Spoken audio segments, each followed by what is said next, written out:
and welcome to the National World War II Museum's podcast series, Service on Celluloid. Each week, our in-house experts sit down with special guests to discuss depictions of World War II on film. Sit back and get ready for a lively debate that will reveal the good and bad of how Hollywood shows the 20th century's most dramatic event. My name is Seth Paradin, historian and digital content manager here at the National World War II Museum in New Orleans, and for the last time, we have the pleasure of sitting down with Dr. Christelle Lefaucheur, research historian at the Institute for the Study of War and Democracy. Don't leave. Thank you, Seth. It's been a lot of fun, very informative for myself, and I hope for our listeners. It has indeed. And our guests for today's episode are Dave Walker, social media specialist here at the museum. Thanks for having me back. And Dr. Rob Citino, senior historian here at the National World War II Museum. Good to be here once again. Today we'll be discussing the 1946 holiday classic, It's a Wonderful Life. The film centers on the story of one George Bailey, who at the beginning of the movie seemingly has given up on life. Through flashback and an alternate present, George is shown how many lives he and his sacrifices have touched. It's a Wonderful Life stars Jimmy Stewart as George Bailey, Donna Reed as his wife Mary, Thomas Mitchell, Lionel Barrymore, Gloria Graham, and many more.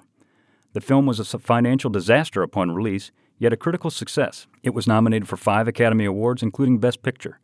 In the years since its initial release, It's a Wonderful Life has become an endearing American classic and is now considered one of the finest films ever made. Well, we usually talk about, the first question we usually ask is how accurate is this film? And a lot of the movies that we review are depicting specific battles or specific events, and this one is not. But still in all, it does have its accuracies for the time.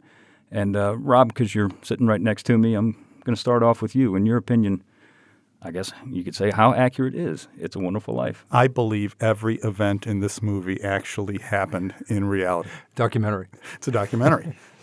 You can set aside the existence of angels. I think the film does reach a deeper truth in talking about human relationships and thinking about our aspirations when we're young. I'm now well into middle age, maybe even beyond that. And, you think a lot about how your life has gone. And that's George. George is in an introspective mood through much of this movie, thinking about what he could have done with his life and what he feels he failed to do with his life. And then there's the heartwarming message at the end. But yeah, I think this movie is absolutely accurate and in many ways is true.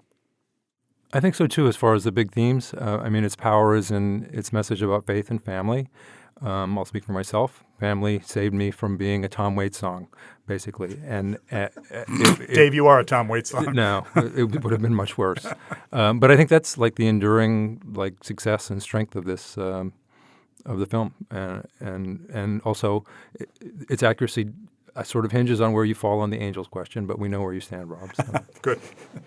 I would agree. For me, it's not the faith or the family. It's more the sense of community and the role of friendships. I think the film does a good job of doing that. But if we talk about accuracy, the kind of the the early parts of the film with the Great Depression happening, and then, of course, the short section on the war and the feeling of many men about, the big question, I have big dreams and what should I do and what's the value of that compared to having communities. So, yeah, I think it does a really good job. Yeah, I agree. I think this movie is accurate in just about everything it shows, depending on what you believe and what you don't believe. But it is accurate in that, like you were saying, Rob, everybody reflects at some point in their life as to what could have been or what they did or didn't do or all kinds of things. You replay that in your head probably every day, at least I do. And the fact that this movie does such a fantastic and touching and very, very real way of doing that. It's fantastic. It's fantastic. Well, this movie was made in 1946, and we're going to talk a lot about the people who made it and who were in it here in a few minutes. But let's talk about the context of this movie from the time it was made in 1946. This is at the end. Well, the war is over, and there's a returning GIs, Marines and sailors and airmen. And there's in 1946 there was a general disillusionment with a lot of these veterans. They didn't, there's a popular myth of when the veterans came home, everything picked up and the economy was great and everybody had a job and everybody had a house and everybody was just peachy keen and everything was great and the 50s came and everything was happy. And that's just not the case. That's not the case at all. And this movie does a really good job, I think, of showing some of that. What do you think, Christelle? I would agree. There's a case to be made that George is, borderline psychologically unbalanced, if you want. There's definitely a rage that comes across that you see in him. And the film doesn't present that as a result of the war directly. But there's something to be said about him, because of his ear injury. He could not go to war. And what does, I don't know how men will feel about, doing scrapping metals and collecting newspaper and something like that, when, of course, the other side of that is his brother being this very heroic young man. And so he's here and he had these big dreams of, going abroad and seeing things and doing things, and he didn't. And so, I would agree. I mean, I think it's kind of a perversive feeling of not achieving your potential. It's a microcosm of his life, really. Yeah. Because he didn't get the chance to go to war like Bert and Ernie the cab driver and his brother. He didn't get the chance to do what he really wanted to do his whole life. And I think that just adds to it. And you said the rage that's in him. Well, there's two things on that, and I'll touch on one in a little while. But one is that you can only take so much disappointment, and you snap. Oh, the film is brutal. Every time something nice or fun happening to him, then something really bad. He has this first date with Mary. Yeah. His dad died of a heart attack. He's about to go on the honeymoon. This is the 1929 crash, and so on. I mean, every time he does something fun, from the moment he has fun playing on the ice, his brother falls in the ice and he rescues him and loses his ear. So the film is relentless. It saves Mr. Gower from poisoning somebody. Yes. Gets clapped around the eye or around the ear again. Same ear, same. Probably made it worse. Was never really gonna be able to hear. There's that moment later on. Don't want to get too far ahead of ourselves, and suddenly he realizes he can hear out of that ear, and he knows that something strange has just happened to him. Yeah. I wanted to ask the historians of something about 4F during the war. How widespread was that? And I thought it was interesting that they established that for him, and that was yet another kind of setback. He didn't get to be the war hero. And we do a good job at the museum talking about the achievements of the home front and celebrate that. But at the same time, I wondered as I was watching, would it have been he was doing his bit, as an air raid person and scrapping and all that. But what was the position of those people in the war? Well, I'll just say those who were disqualified from service by virtue of some kind of physical ailment, for example, that got defined downward in the course of the war. That you could be missing a couple fingers and a couple toes, and they have all kinds of physical ailments, and you'd still have been drafted later in the war when there was just a real need for infantry. But Dave, you're right.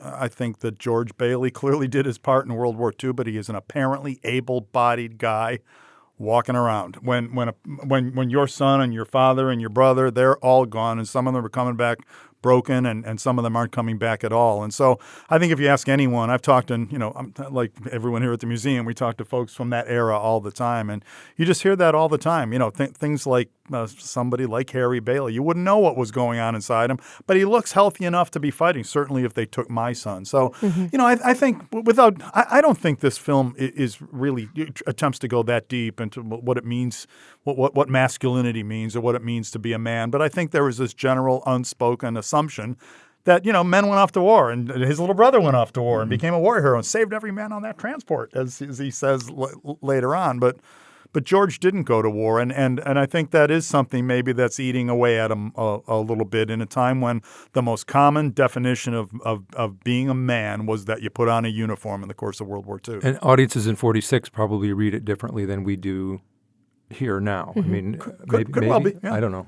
Could well be. Or audience in 46 would say, I can understand why he'd probably be feeling bad about himself.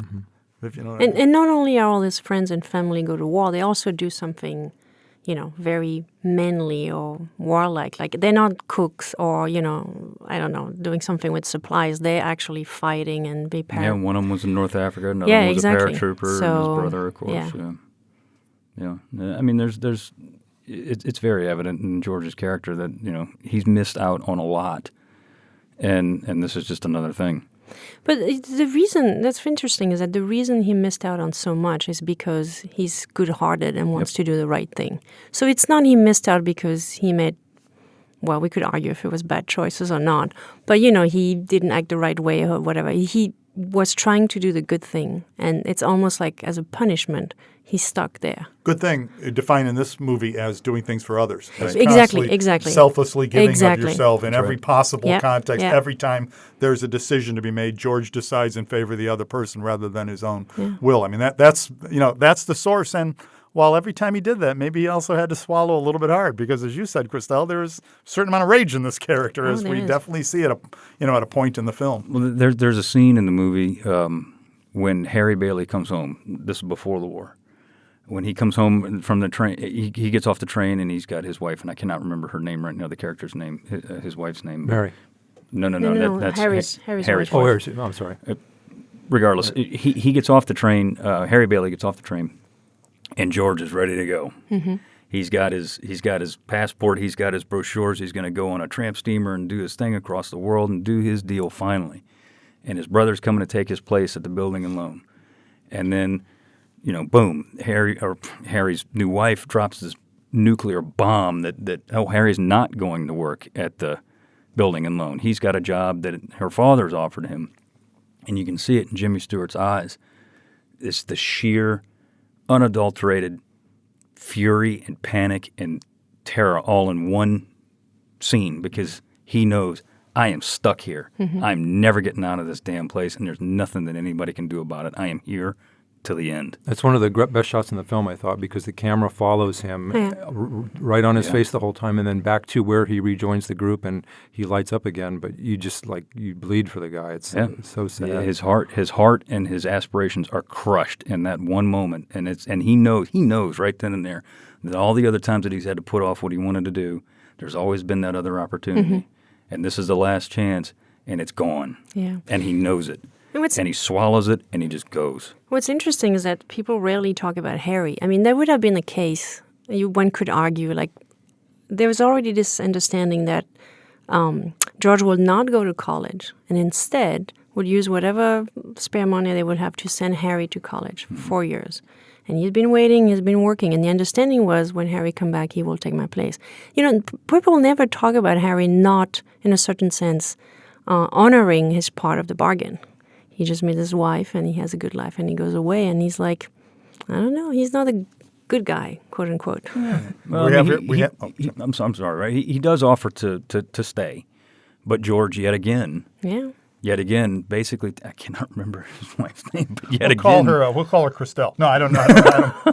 I've got it in my notes, but I'm not allowed to look at him. The first Mrs. Bailey, not the mom. He says, he basically tells her, he asks her, is this a good job? Is it a good future? And it's interesting. Her answer is, it's about research, and he's good in research. So he is allowed to pursue his passion, something he's good at and he really wants to do. And George, who wants to build things, cannot. His role is to build a community. In this town. Which is very, very admirable. Rob, you were going to say something. Yeah, I'm just going to say that, talking about building the community, Christelle, the thought you were just expressing, that's where this film is kind of out of time.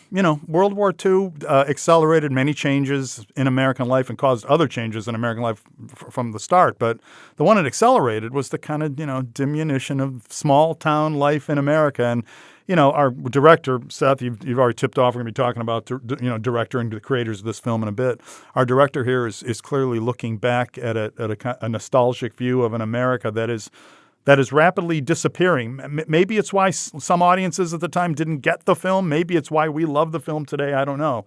But what George is trying to protect, Christelle, I would suggest, is kind of disappearing around him. And it's like he's fighting a valiant one-man rear-guard action for traditional American values perceived as small-town family, faith, however you want to define it. Maybe he knows. Maybe he knows it's it's a rearguard action. Maybe he can see it slipping away as his family kind of dissipates, as his brother goes off to, first of all, to business and then off to war. And, it's always George there. Pretty soon that small town is going to have one resident, and his name's going to be George Bailey. You have a suspicion.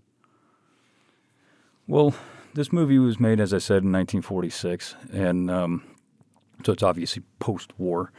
But is this a post-war film wrapped up as a Christmas movie, or is this a Christmas movie that happens to mention the war? I think it's a movie about traditional values, and I think it's set against a backdrop of Christmas, and I think it's also set against the backdrop of the war. The war is never really far here, and of course it plays even though it's off camera, it plays a central role in driving the action forward with Harry.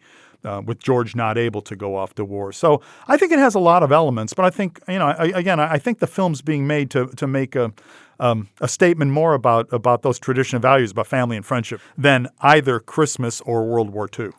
No, I agree. It's not I don't think it's a Christmas movie. It just happens to be set during Christmas. But it's why we cry. There's many reasons.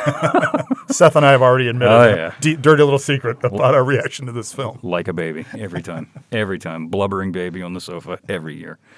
But I don't think that it is a Christmas movie. I think it's a post-war film that just happens to be set during Christmas, during the Christmas season. And I think there's many reasons why the movie's set in the Christmas season. Not the least of which is Christmas for most people is a very sentimental and nostalgic time. And Rob, you were talking about, this whole nostalgic pretext to this movie, the whole nostalgic background, if you will, with Frank Capra, the director. And Christmas for a lot of people is a very emotional time, and this is a very, very, very emotional movie. I will disagree. I think it is a Christmas movie for different reasons. I think the first one is it is set during Christmas.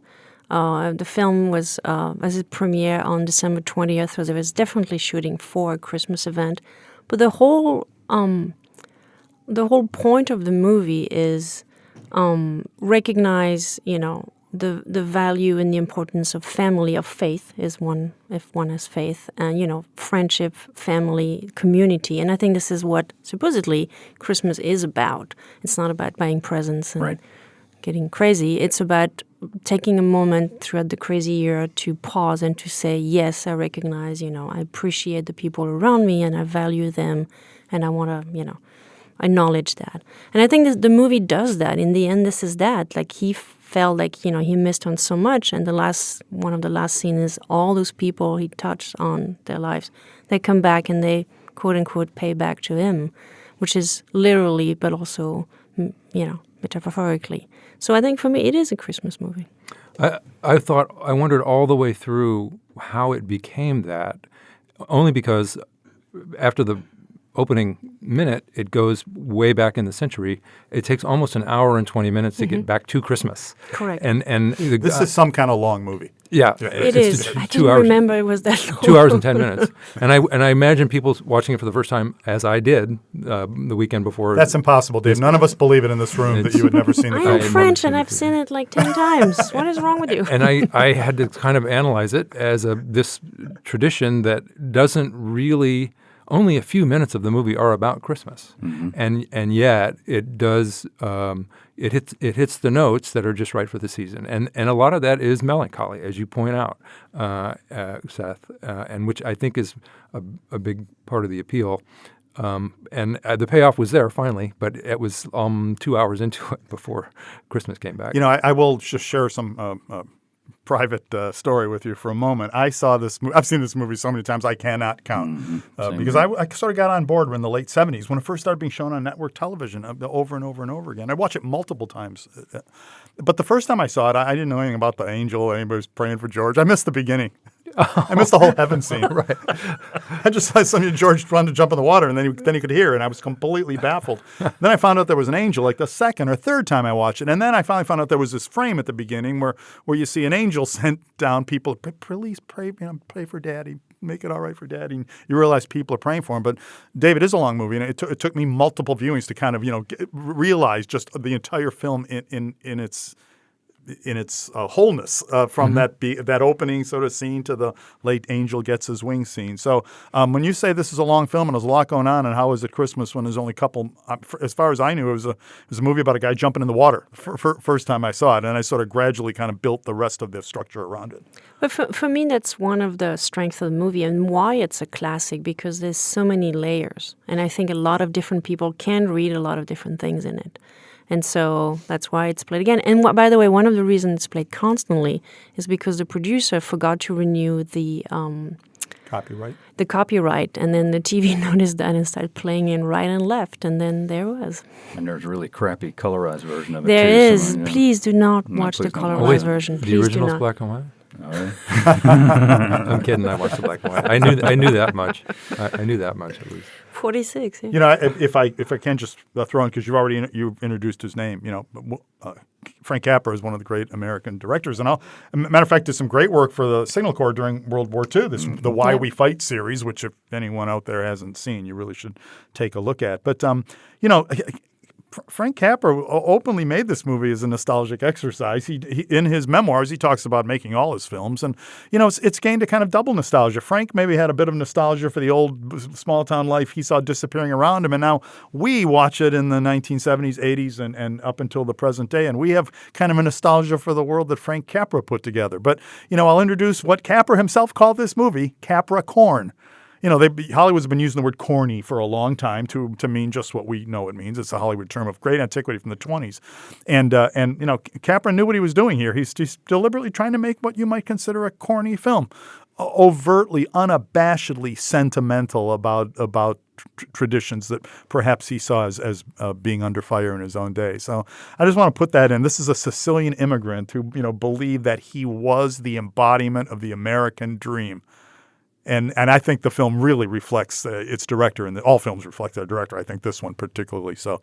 Oh yeah, I mean, if he did Mr. Smith with Jimmy Stewart, and I mean that is also a very American, very, you know, David and Goliath, very little guy, very American ideal movie. Very long, but very good. It's a theme. No, it's a theme of Frank Capra. But very, very good. And Capra is, you know, he was a master. He was a master. And I mean, while we're on the subject, we'll talk about him and Jimmy Stewart.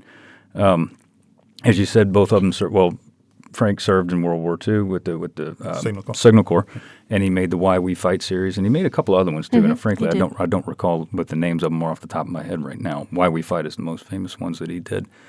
But remember, Why We Fight is a 7-part epic too. So there's individual sections within it. It's that's talk about towering. And he had a thing with length in the films, didn't he?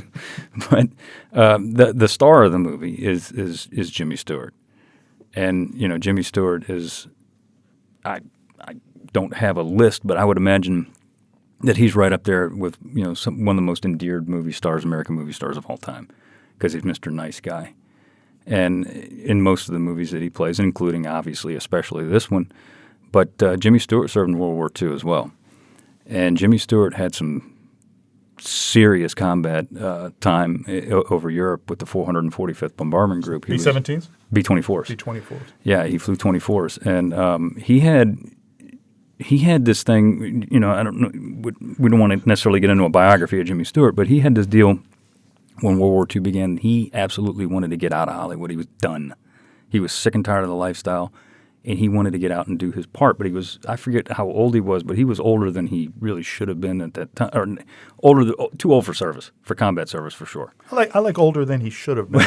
That's kind of how I feel right now, Dave. Yeah, don't we all at times? Let's enlist. But he fought to get into the fight. He was so adamant about getting into combat and doing his part that he, you know, used his stature and pulled strings and got into combat duty. And I think he got a little bit more than he bargained for when he got over there. And I mean, he flew 20 combat missions with the 445th as he went from squadron commander all the way to wing commander. I mean, this guy, he was legit. He was not like some of the other Hollywood stars, no offense to them, who went into the service but really didn't do a whole hell of a lot. Stewart was in his 30s. I'm fairly certain he was in his 30s for this entire period. Yeah. World War II. And I mean, you know, people think of like Clark Gable going into service, and he did. And Gable flew combat missions too, but I think he flew like 4. And he was over there to booze and carouse when he was over there with the 8th Air Force. And that's a fact. I mean, that's not you know, a rumor. But Jimmy Stewart was over there to serve, and he was over there to fight. And he brought a lot of that fight home with him. And it's evident in this movie all over the place. I mean, it wasn't diagnosed at the time, but it's very evident that he had post-traumatic stress disorder. I mean, he had the shakes. You know, he couldn't keep any food down. He had nightmares. He couldn't sleep. You know, he was drinking too much. All the classic symptoms, fits of rage, just like George Bailey in the film. What's interesting, I read an interview with one of the guy that was flying with him, was that one of the reasons he gets so stressed is because he was constantly worried of making mistakes that would cost the life of, his crew member, which is interesting when you think about the role he played in George, like wanting to do the right thing. So. Yeah. Well, I have a quote right here. He says, quote, "I didn't pray for my own life. I prayed that I wouldn't make a mistake." Yeah. Doesn't that take us back to one of our first podcasts, 12 O'Clock High? Yes, isn't exactly. Isn't that a theme of being a crew member on a... you're a member of a crew. This is a really tightly knit crew, 10 or 12 guys who really rely on one another for their very lives. Exactly. Single slip up can not only get the crew of your aircraft killed, but all those around you. And it's, the stakes are high, and you can barely find words for the kind of intensity, the pressure cooker of being inside a bomber over Europe in 1942 or 1943. Because Jimmy Stewart's in the dog tag experience, I know more about his service than a lot of the other Hollywood people who did serve. And so that kind of informed how I watched his performance here, knowing that last mission, I think, was February of 45. They started filming in April of 46. That's not a lot of time. I found a thing he wrote where he talked about in that year bombing around with Hank Fonda, another veteran, flying kites and like sort of drifting and not really tethered to anything, and acknowledging many years later that he was suffering from what we call PTSD now, and to me that's all through this performance. Oh yeah, absolutely. Oh yeah. I mean, the rage. We're talking about his fits of rage, of course, after that idiot Uncle Billy loses the $8,000. I mean, if he were here right now, I'd have a few words with Uncle Billy. But that scene, then he comes home and the house is still falling apart, and his daughter won't stop playing the piano, and a lot of things are happening. He starts just, that is a fine performance, and it's fine direction, and everything about that scene's kind of scary. My daughters were little; they would hide behind the couch. How ugly George Bailey has become all of a sudden at his family. And of course, Mary comes up, Donna Reed, the lovely Donna Reed, comes up with the line of the movie, "Oh, George, why don't you just, kill yourself if you're so miserable?" Right. That's a powerful scene. That's the centerpiece of the film, in my opinion, because everything in that movie builds up to that one scene. And that's not George Bailey in that scene. That's Jimmy Stewart. That's Jimmy Stewart. And I mean, you can see it in his eyes. He's losing it. He's expressing his own personal fury and rage in that scene. And I mean, that's fine acting, but that's not acting. That's him. No, I think which makes it heartbreaking. Channeling some anger there. It's heartbreaking. I honestly think that. And for me, one of the best pieces of dialogue is when the children now say, "Who is he? I don't recognize him." And I think, it's like, as you say, it's not dad. It's this weird guy who brings all his bottled up anger and frustration. Christelle, you said, earlier about the various scenes, how anything that can go wrong goes wrong for George. And in that scene, then his kid's coughing, so he calls the teacher. He grabs the phone and he screams at the teacher, and then he goes off to a bar, and then he gets punched out by the teacher's husband. I mean, come on, it's just Frank Capra just won't let that go, and it's always gonna be one more thing after the other, after the other. Yeah, it's. But Clarence come to the rescue. Yes, he does. And Clarence is real, Christelle. I'm looking you in the eye, and I'm swearing to you right now. No one can see that I'm looking you in the eye because we're on radio. But I just want to state that for the record. I'll testify that you were looking at me. I'm not looking at you, so I can't claim, but I believe you. Not saying you're lying. I just don't believe you. But anyway. But what was interesting is that both Capra and Jimmy Stewart had been away from Hollywood for 4 to 5 years, and both were kind of, I don't want to say finished, but couldn't get any project off the ground. And so Capra finally, it's based on the short story novel, finally get the rights and really wanted Jimmy Stewart's. And there's an interesting in his biography, he talks about their meeting, and Jimmy Stewart was like, "What? I don't want to do a story about a guy that commits suicide." And I think there's this really interesting quote when he says, if I ever go do a movie again, it has to be a comedy. Yep. The world has seen too much trauma, horror, and suffering. It has to be a comedy. And Capra writes in his memoir, I don't know what to do. He's really against it. He doesn't really describe how Stewart come back, but I think I don't know, but I think he would have been happy with the movie at the end.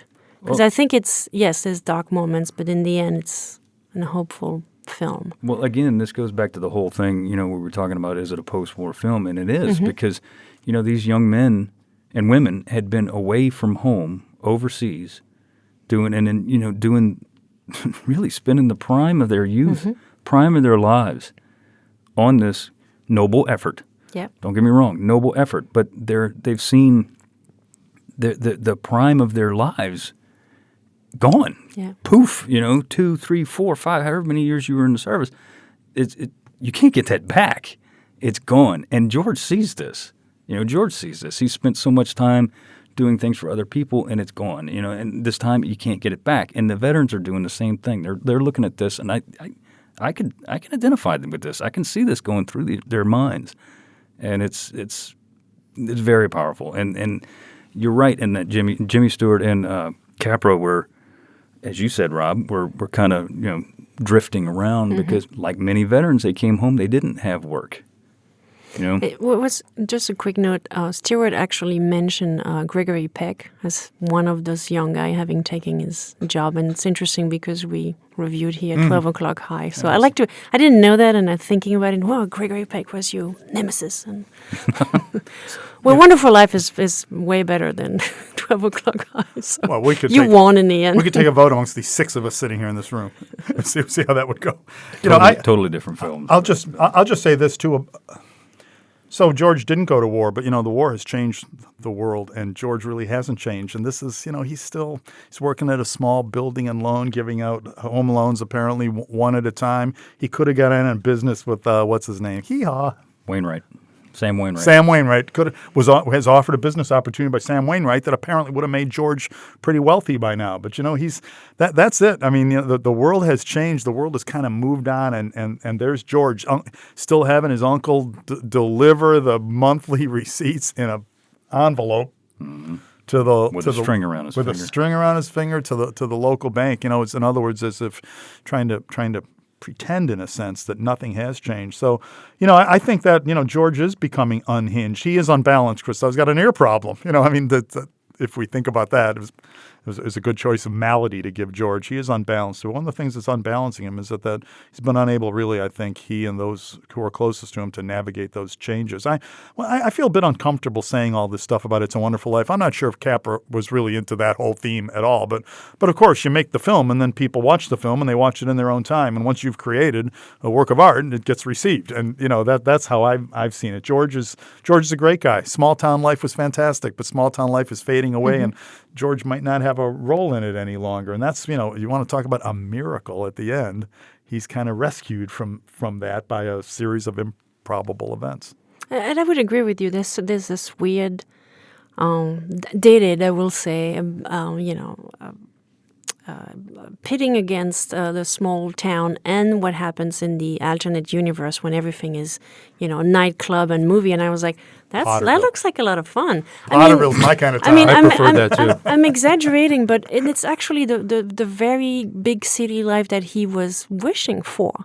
And this is a weird moment because they try to really pit like urban life, look at that with those movie theater and those clubs and the over-sexualized woman that, that's terrible versus tame, quiet, no noise, no big waves life is the thing to go. I don't know. I thought that was a little, was dated. How about the bar, which is now the great Sheldon Leonard, who would go on to a career as a producer later. We serve hard drinks in here for men who want to get drunk fast. Of course, that does not exist here in our beautiful city of New Orleans, Louisiana. Absolutely. I just want to state that for the record. That explains our affinity, I think, for Pottersville. Surprisingly, as popular as the movie is today, it was not when it was released, and it was a financial, as I said in the opener, a disaster. It did not make money. It lost, I forget how much, but quite a bit of money in the box office. It was not a success by any means. Why do you think that was or is?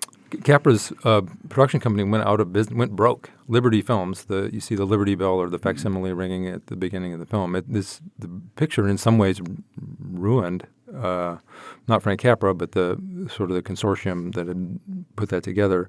Well, I think we judge it by different ways now. The Best Years of Our Lives was in the same Oscar cycle.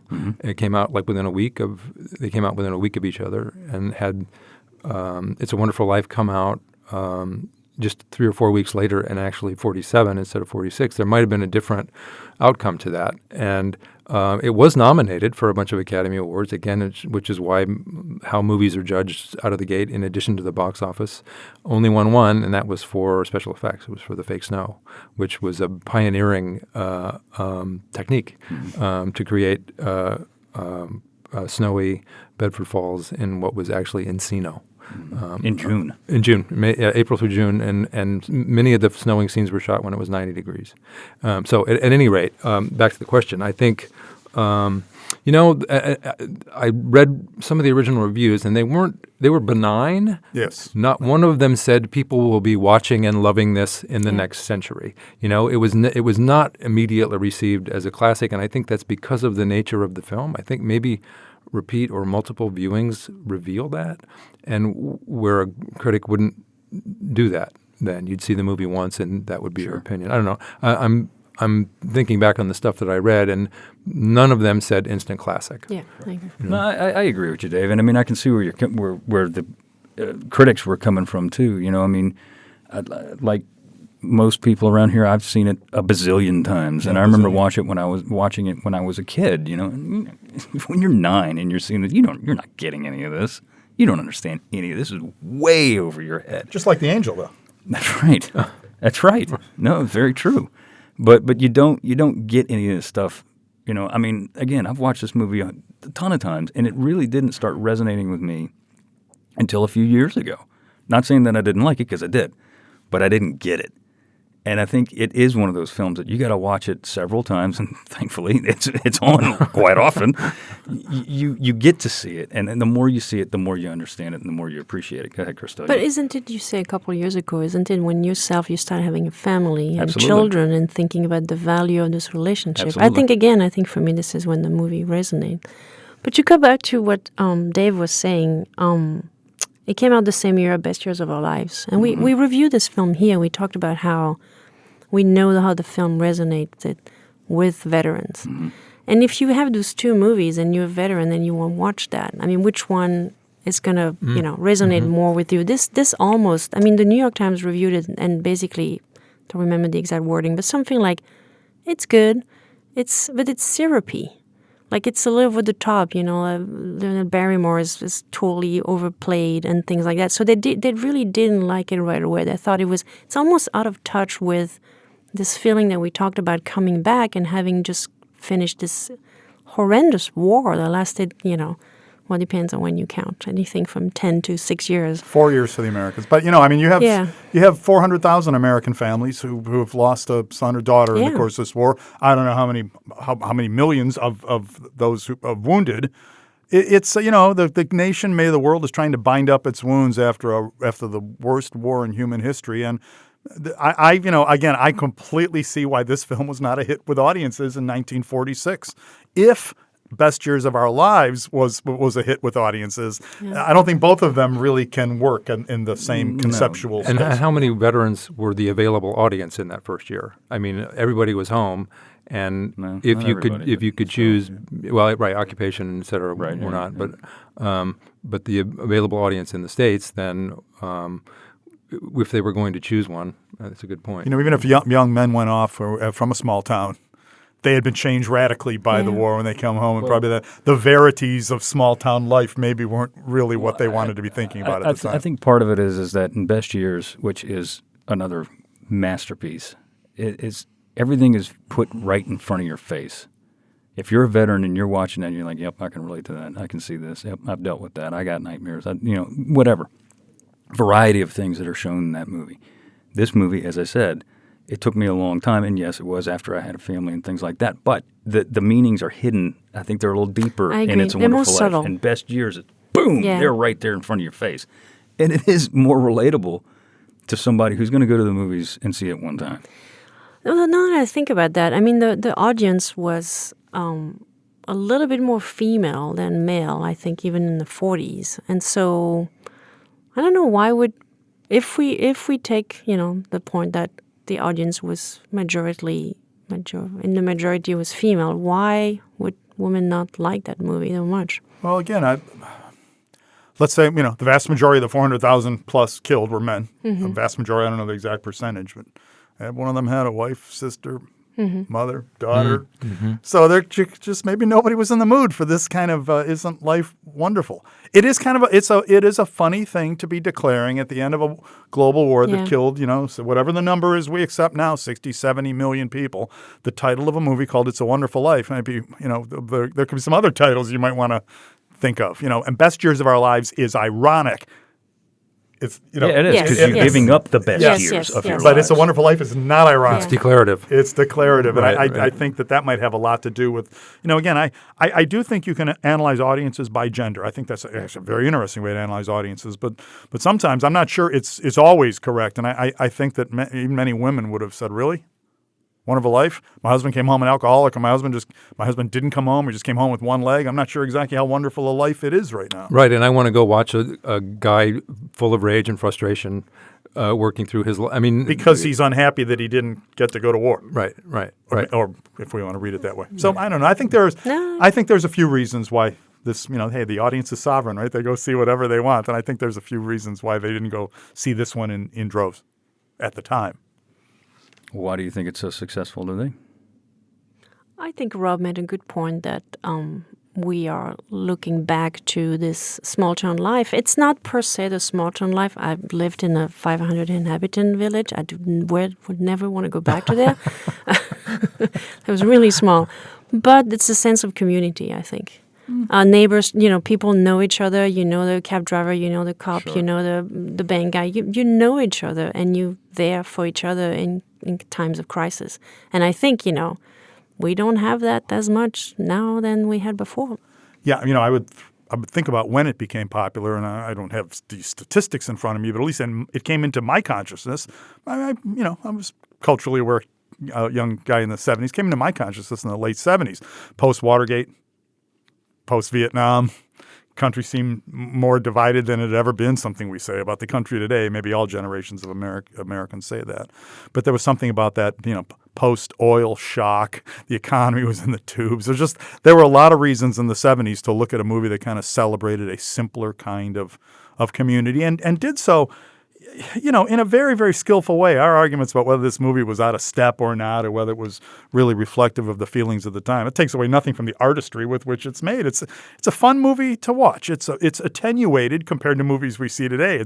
Movies today are hour 40, hour 30, hour 20. This movie really does stretch things out, but it's artfully made, and so I think that's important. But I also think it was a particularly rough time in terms of American community in the late 70s, and this movie seemed to be offering a simpler past when that was, when things were different. It is, again, I'll say it's double nostalgia. It's I think we think Capra's vision is kind of true, and Capra was probably already making a nostalgic look back to a past that might have been disappearing at the time. I agree that the craft has a lot to do with it, on top of the story and the patience and the patience. That's a good way to put it. It's so, just think of the telephone scene, which plays out where Mary and George are talking on the single receiver telephone, which I think is new to the film. I was amazed that that scene got to go on, and their faces got to be so expressive all the way through that, which is like this total gift in the middle of the movie that the exposition could have moved past that without that scene, but the direction allowed for it, and it also allowed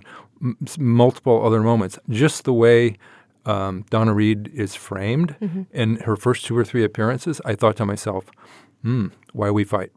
It's framed in a way where she's innocent and angelic. She's the girl who waited at home, and I don't have no idea if it was intentionally set up like that, but that was definitely the read, how I read it. So that was totally. I'm sorry. That happens again. Cut that out. There's a door right here. Yeah, he's not coming back. At any rate, I think the gentleness and the patience of the storytelling in the craft has a lot to do with the appeal. On top of the story, which we've talked about, which has still a lot of appeal. And there's Christmas at 1 hour and 19 minutes. Very good, Dave. The 1 hour 19-minute reminder. That's right. I think you're right. There is a certain nostalgia to the movie. Obviously, it's half of the movie is told in flashback, really, or memory.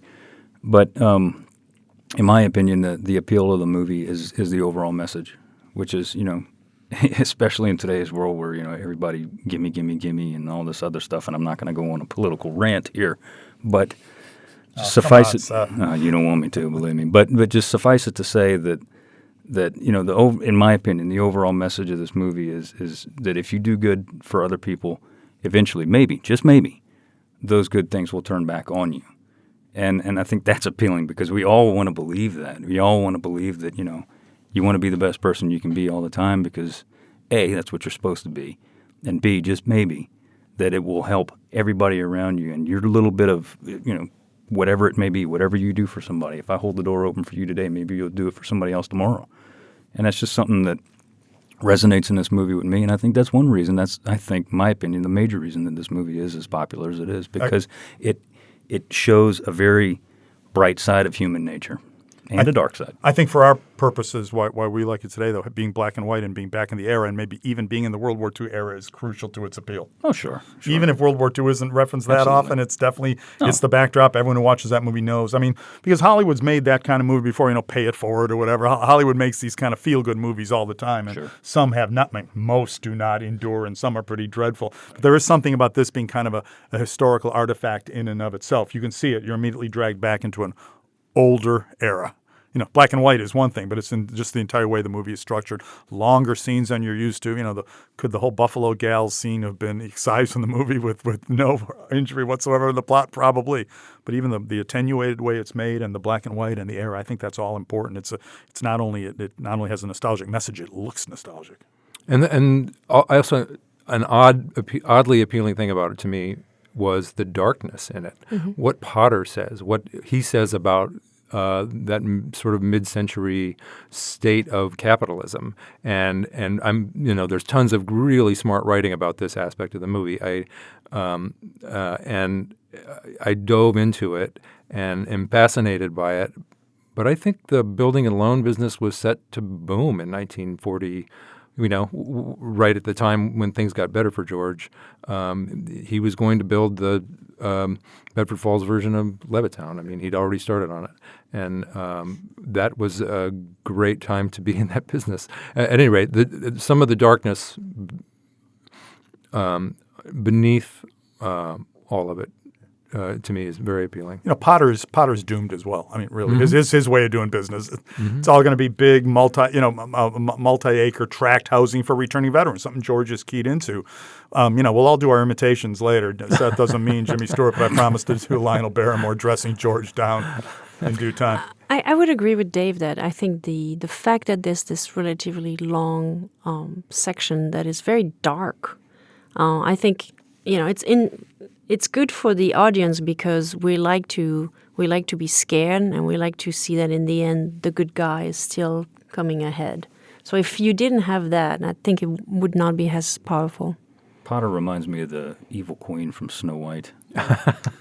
He does. He sits there in his chair, the big medieval-looking throne-looking thing, and he's got a friggin' skull on his desk. Sure he does. But have you seen what he does with his hand? It's very interesting. Mm-hmm. Very spidery. He's Dickensian, That's yes. and I think Barrymore played Scrooge in radio drama. So it's a wicked comb over in some angles for him. So that made it even worse, I think.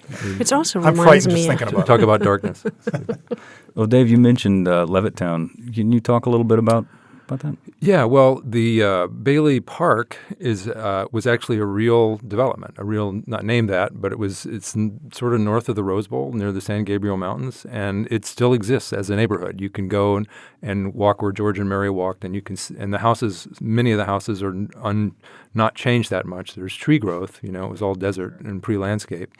But that was a sign of the times post-war. There was that kind of building happening all over the world, a place, not all over the United States, but places that the returning soldiers and the people who were occupied with the war returned to begin the baby boom, to begin the whole post-war, that whole post-war world. And you can see the houses. They're still many of them, and I only looked online, although I know the area really well,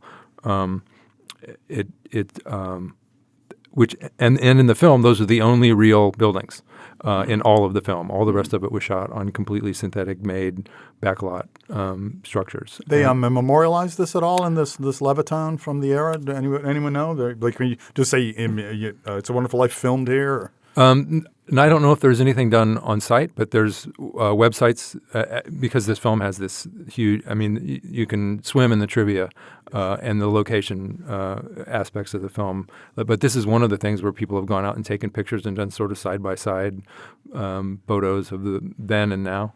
And the neighborhood still exists and it's still thriving. It was under construction at the time they filmed in the spring of '46, and so it was part of that post-war growth that became part of American life. What's interesting with the Levittown houses is that they're very cheap to make. They're prefabricated. They're very fast. It's a quick process. So in a certain sense, it was really an opportunity for a lot of people. One of the big changes that World War II brought, was directly connected to World War II, is access to home ownership for a lot of people that previously didn't have access to homes. On the other hand, this is where we're looking down and kind of making fun of the suburbia in a certain sense, like those kind of houses looking alike that a lot of people do not like and make fun of, like what it turned into. But in the film, it's very interesting that you have an immigrant family, Italian immigrant family, that it's a little bit caricatural in a certain sense. Is it the goat?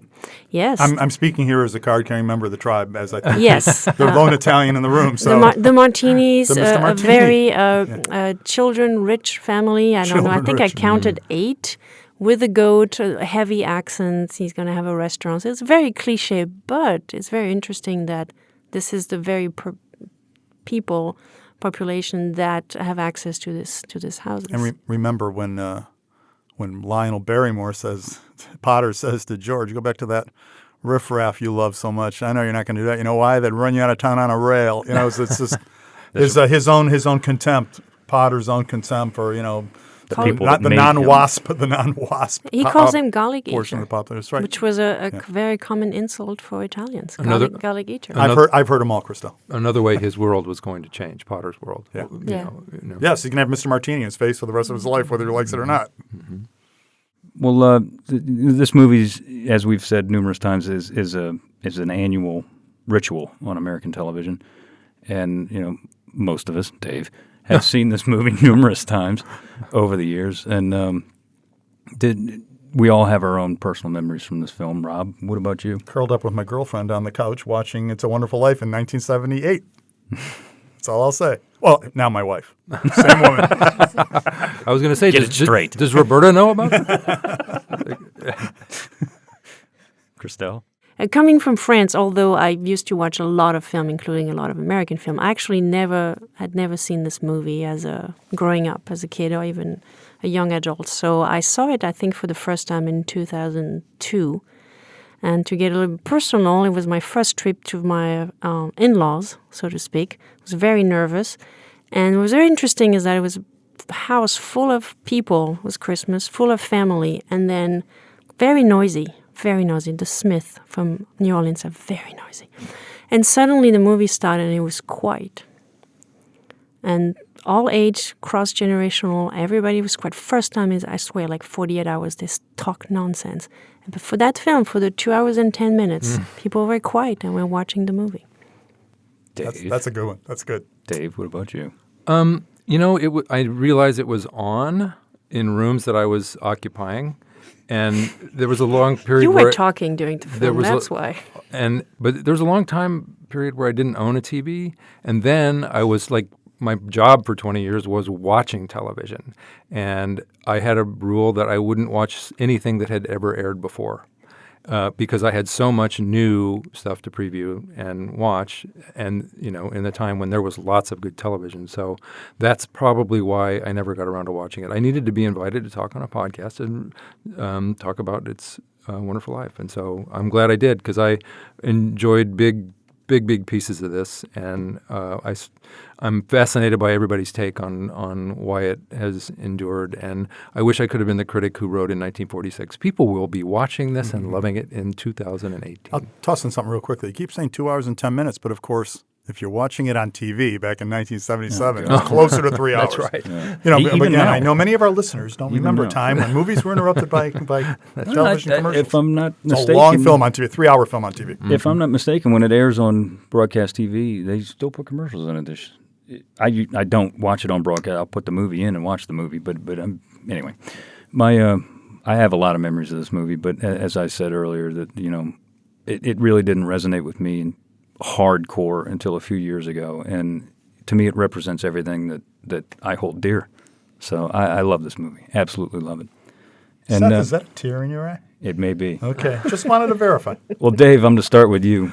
Did you like this movie, and would you recommend it? I loved it, and I don't need to recommend it because apparently everyone else in the world, Absolutely unnecessary. Except for you. has seen it.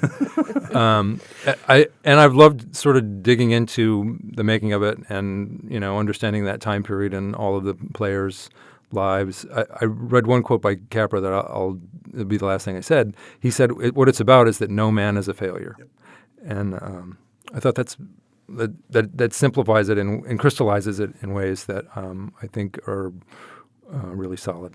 Which, to just piggyback on what Dave Wood says, the movie kind of heavy-handed on that. You have Harry making a toast, to Harry, the richest man in town, because he have all his friends, and then Clarence write in the book, no man with friends is a failure, or something like that. Remember, George, no man is a failure who has friends. Yes. Did you like it? Yes, I love the movie, and actually, I'm always very fond of black and white movie. I think this is the best area in cinematography and film history ever. I will challenge anybody who says anything else. And if I'm asked, which I'm on a regular basis, to recommend to my European friends what film, a quintessential American, it's in my top 10 that I recommend. Heck yes. I mean, as Dave said, what does it matter whether we recommend it or not? The entire world's going to watch this movie every Christmas from now until Doomsday. But no, it's a beautiful period piece by one of Hollywood's master directors. That we've criticized this or that aspect of it. This is one of Hollywood's greatest films, certainly in my top 10. Yeah, I agree. I love it, and yeah, as you said, Dave, I don't need to recommend it because everybody's seen it. Well, Rob, can you sum it up in a sentence or two? Zuzu's pedals. Now, there's so many money quotes in this movie, but I like the ending. At the end of the day, I don't know if no man is a failure who has friends, how to put it, but no one is an island. You have to live in communities, and the more you give, the more you get. Dave? Don't wait until you're old to watch this movie. It's sort of like not seeing Casablanca until late. What movie? I've never seen Casablanca. Okay, good, I deserve that. It's like you realize that all the popular culture is based on things that are said in movies like this. And now there's resonance for what all those references are. But I loved it, and I highly recommend it. Christelle? Yeah, I will say maybe it was the best entry in American psyche that I ever had, watching that with an pure blood Southern New Orleans family. It taught me a lot about Americans' value or what people aspire to. Mm-hmm. And I'd like to pull a quote from the film, and I will here as well. All you can take with you is that which you've given away. And with that, I want to thank you so much for listening. Just a reminder that we'll be on short hiatus for the holidays, but we will return at the end of January to discuss Empire of the Sun. In the meantime, we encourage everyone to explore our archives and catch up on episodes that you may have missed. You can follow us on Facebook, Instagram, and Twitter at Service on Celluloid. Be sure to rate and review us on iTunes if you like what you hear.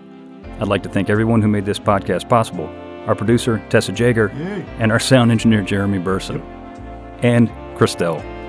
This has been a production of the National World War II Museum.